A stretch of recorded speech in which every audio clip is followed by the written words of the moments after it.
Afrobeats is officially breaking through in the US and UK markets. You see, this genre that was once relegated to the dusty shelves of world. Music is now sitting comfortably at the top 40 radio. And if you're wondering how this happened, well, here's how Afrobeats is doing business in America and the United Kingdom. Welcome to the channel. It's me and you're watching this report. It's no longer news that Afrobeats is having a moment. While some of the genre's biggest stars like Wizkid and Burna Boy have been putting in the work for over a decade, the last few years have seen a particular explosion in popularity for the genre, especially in the West. In fact, the last 3 years have seen the likes of Burna Boy, Wizkid, Rema, and Tems all hit the Billboard Top 40. At the same time, these artists have also achieved chart success in the UK official charts, with Wizkid actually becoming the first Nigerian artist to ever hit no one there. But while chart success is one thing, what's even more telling is the amount of major label interest in the genre right now. If there's one thing that every successful genre has in common, it's a level of buy-in from the major international record labels. And we've seen a lot of this happening with Afrobeats recently. Take RCA, for example. They've signed acts like Davido and made a whole sub-label called Afro Nation. Then you've got other Sony imprints like Arista and Columbia, who've also signed various Afrobeats artists. Universal isn't left out either. They've got acts like Fireboy under their UK imprint, while Atlantic Records is home to the likes of J Hus and most recently Ruger. Then we can't forget the streaming numbers. Since the pandemic, Spotify has been hosting monthly Afrobeats takeover playlists and have had a lot of success with them. In fact, according to Spotify, the Afrobeats playlist currently has over 37 million followers, which makes it one of the platform's biggest genre playlists. Plus, it's one of the fastest growing. Same thing with Apple Music. They've got multiple Afrobeats playlists, and they've also invested in Afro Nation Festival, which is one of the biggest Afrobeats festivals out there.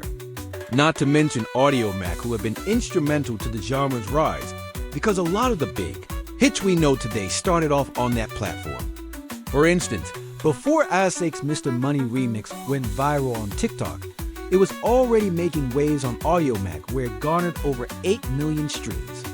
And speaking of TikTok, social media virality has played a huge role in Afrobeats being able to break out internationally. From the hashtag Don't Single Quotes T-Rush Challenge to the hashtag Mr. Money Challenge, there's always some sort of TikTok trend going on for any song that's even remotely Afrobeats. And this organic marketing strategy has worked so well that record labels are beginning to take note. For instance, when Ruger released Bounce, a song that sampled Faith by British girl group M24, the song didn't just get picked up by multiple blogs, it also got a ton of attention on TikTok.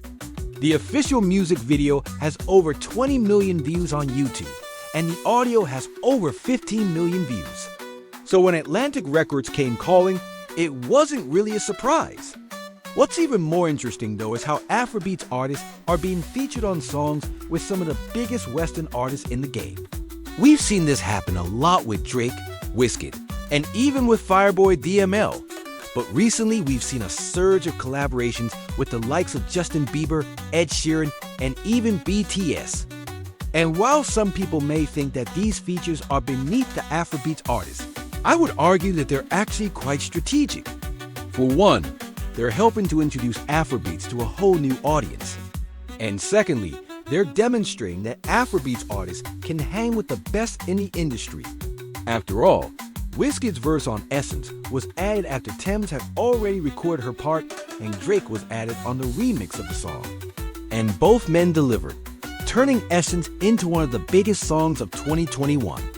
The same thing also happened with Fireboy DML's Peru.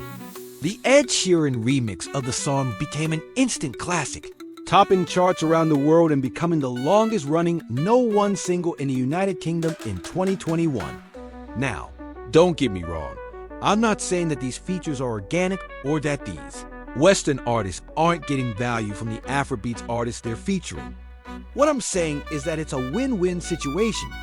The Afrobeats artists get access to a bigger audience, while the Western artists get a fresh new sound that adds something different to their music. Another important factor that's helped Afrobeats gain global recognition is the festivals and tours. In recent times, we've seen Afro Nation become one of the biggest festivals in the world. In fact, the last edition held in Ghana had over 100,000 attendees from all over the world. The same thing goes for Afrobeats artists' tours. Every time they go on tour, the shows sell out. Burna Boy did it in the US, and the UK Wizkid is doing it right now. And I bet the tour will sell out in no time. Now, the reason why all of this is important is because festivals and tours have traditionally been one of the ways that genres have broken into the mainstream. When you look at it, the biggest genres in the world right now, hip-hop, rock, EDM, dancehall, all of them have a festival or tour that celebrates the genre. And judging from the current trajectory of Afrobeats, it won't be long before we see a festival celebrating the genre. In fact, I wouldn't be surprised if we saw an Afrobeats category at Coachella next year. In addition to all of that, there's also been a lot of cultural cross-pollination between Afrobeats and other genres, specifically pop, R&B, and reggaeton. One of the pioneers of this is, of course, J Hus, who blended elements of Afrobeats and grime on his classic album Common Sense. Since then, we've seen a lot of Afrobeats artists experiment with these sounds and have a lot of success with it. Rima's Calm Down is a perfect example. That song blends Amapiano, which is a subgenre of house music from South Africa, and it's currently one of the biggest songs out there. In fact, it's currently at number 19 on Billboard's Rhythmic Airplay chart, which is the same chart that has songs like About Damn Time by Lizzo and First Class by Jack Harlow. So yeah, cultural cross-pollination is another way that Afrobeats is entering into Western markets. And when you combine that with major label interest, chart success, and a viral TikTok presence, you begin to see why Afrobeats is about to explode in the West. Oh, and let's not forget about the diaspora communities. There's no denying the fact that African communities in places like the UK and the US have been instrumental to the genre's rise in popularity. These communities have been supporting and promoting Afrobeats music for years, long before it became trendy. In fact, a lot of the early Afrobeats artists who made waves in the West did so because of the diaspora community.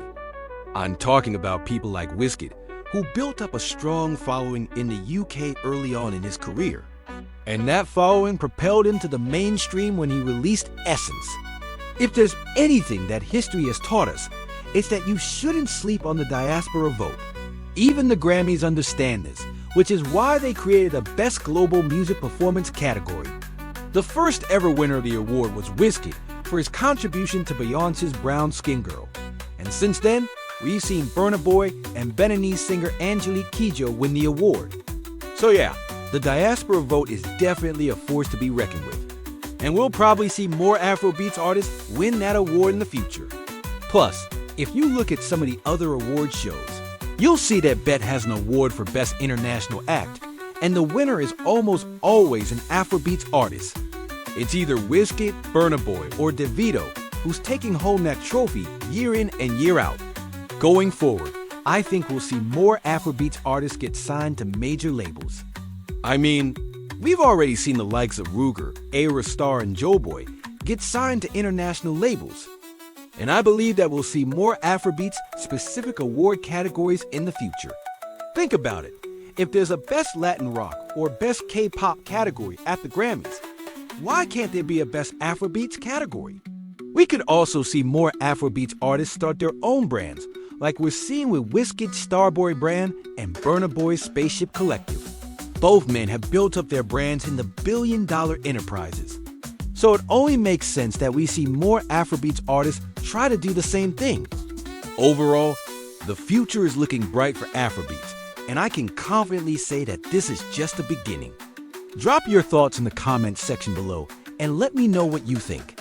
Thank you very much for watching, and I'll catch you on the next one.